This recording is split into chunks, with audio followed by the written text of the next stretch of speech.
Samantala, hindi nagustuhan ng Department of Foreign Affairs o DFA ang ginawang pangaagaw ng baril ng mga Chinese sa mga sundalong Pilipino na nagdadala ng suklay sa Ayungin Shoal. Sabi ng DFA, iligal ang ginawang hakbang ng China at nakakabahala raw ito. Tunghayan ang detalye ng balita mula kay Alvin Pelobello.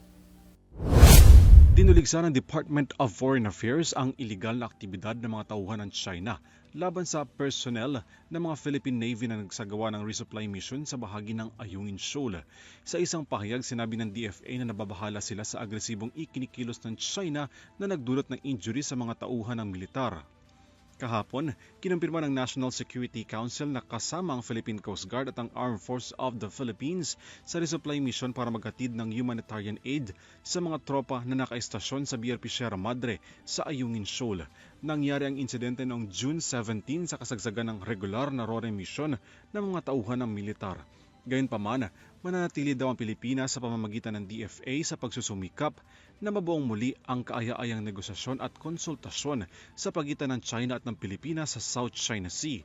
Umaasa rin ng DFA na maging sinsiro, responsibilidad at tigilan na ng China ang ganitong uri ng insidente na nagdudulot ng panganib sa mga tauhan at sasakyan ng militar.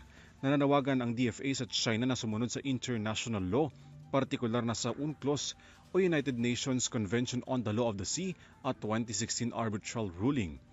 Kasabay nito muling naghain ng panibagong diplomatikong protesta ang DFA laban sa China. Mula January hanggang June 18, 2024, 30 protesta na ang naihain ng Pilipinas, habang umabot naman sa 163 protesta ang naihain sa ilalim ng administrasyon ni Pangulong Ferdinand Marcos Jr. Para sa EuroTV News, Alvin Pelobello sumasaludo sa bawat Pilipino.